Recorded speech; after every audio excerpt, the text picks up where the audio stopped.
welcome back to Real versus Fake. Nick Raber.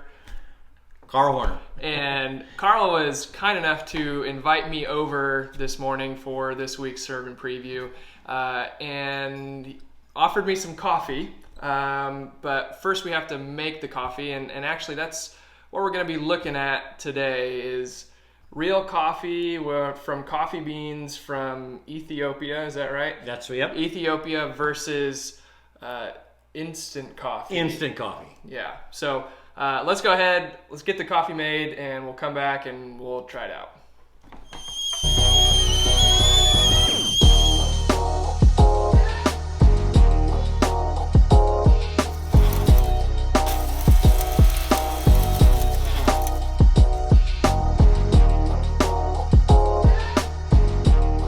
All right. So we got our coffee here. We've got instant coffee and we've got real coffee. Now, Carl, I gotta warn you, I don't really like coffee. Well, I guess I should probably say I don't drink a lot of it. I'm not really a coffee drinker. I mean, this could be rather confusing for me. I'm not really sure if I'm going to be able to. Guys, you're worthless. Out of here, Michelle. I'll take it from there. The real coffee people are here. Coffee connoisseurs.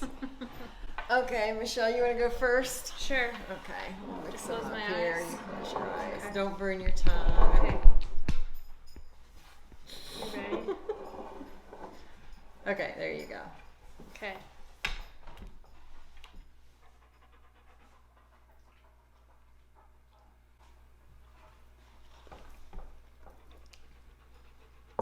All right. Take the next one. What's this one?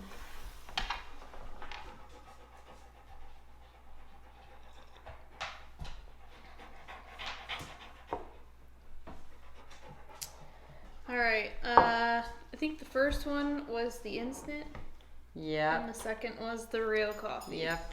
Okay. All right. Okay, I'll get you.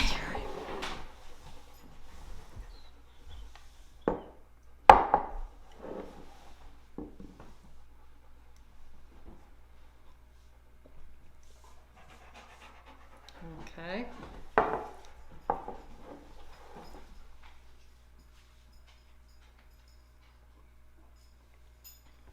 The first one definitely instant.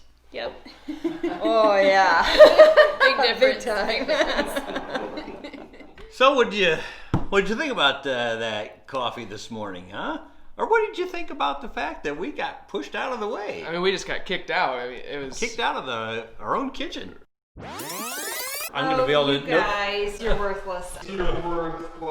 Out of here. really kind of rude. But I wasn't gonna say that to them. Oh no.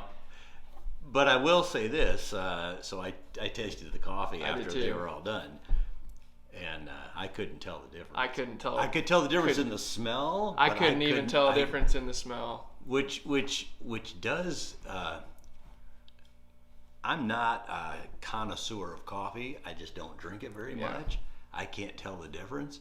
And then that whole thing about the Secret Service, who's in charge of counterfeit bills, they study the real thing so they know the fake when they see it. They don't study fakes. Right. They study the real thing. And then I thought about, so that's the whole thing about studying the Bible. You have to know what's in here, then you spot the fake because Right. you think, well, that's Right. not what's in here. Right. And if you always drink real coffee, then you can easily spot the fake instant coffee. Exactly. that's in there. Exactly. So Yeah. that was pretty good. Yeah. That was pretty good. So this week we're going to be taking a look at 2 Timothy 2, 1 through 13. And there's a lot of good stuff in here. What's something that sticks out to you? what hits me is his whole thing about people being ashamed of him. So here he's talking about you're supposed to suffer for the gospel message, so he'll share in the suffering, and then he brings up the chains he has as a criminal. I mean, so I think he was hurt. Yeah, that people out there they they were reacting negatively to him enduring what he's enduring for the sake of the gospel message. Yeah.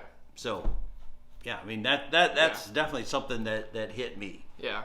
I think the thing that, and I'll just be honest, I'm kind of confused about at this point.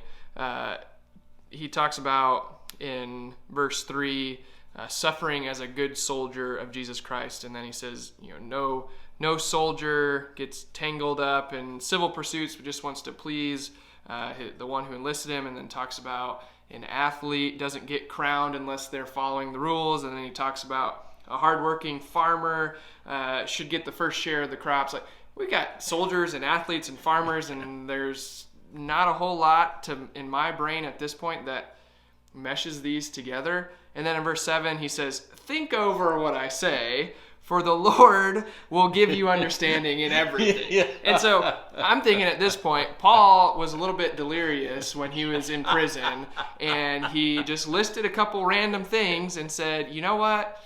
This might not make sense, but God will make it make sense for you.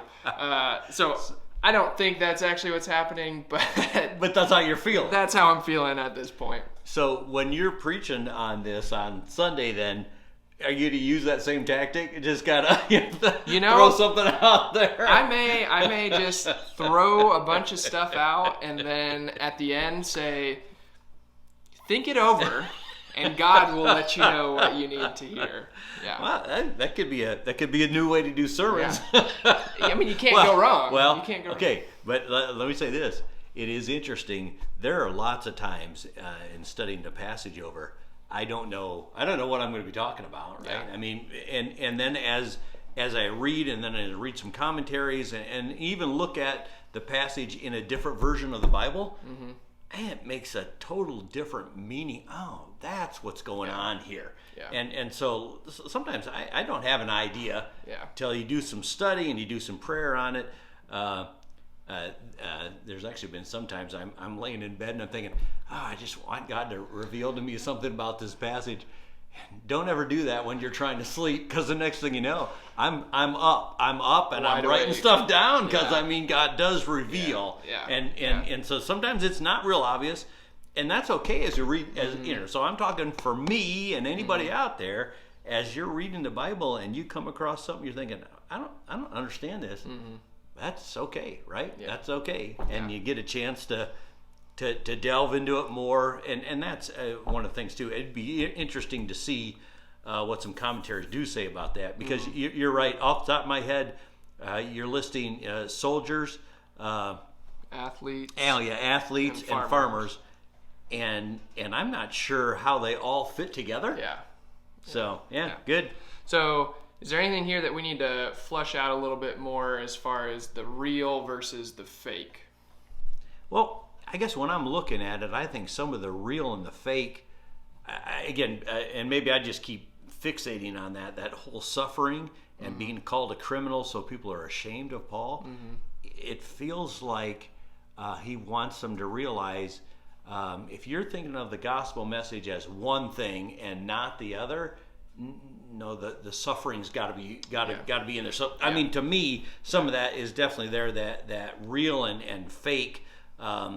He doesn't talk about the wealth and health gospel, okay, and I've talked about that in front of the church sometimes, but he sure seems to be saying, well, if you think that you're going to follow Jesus and not suffer, right, and not be labeled as a criminal, sometimes some of that, then maybe you don't understand what the real Jesus is about. Yeah, the life of following Jesus is most likely going to involve some kind of being viewed in the wrong light or suffering in some way at some point. Yeah, no, I think too, and I think that's part of the whole thing about the soldier, is share in the suffering as a good soldier of Christ Jesus. I mean, if God's called you to stand up for something and you get shot down figuratively, then that happens, right? Yeah. So look at us, we're already figuring that out. Yeah, Okay, no, yeah. All right. Well, I think that's all we have for today. Thanks so much for joining in again for real versus fake. We hope to see you Sunday and maybe hear from you in between. Yep. See you Take later. care.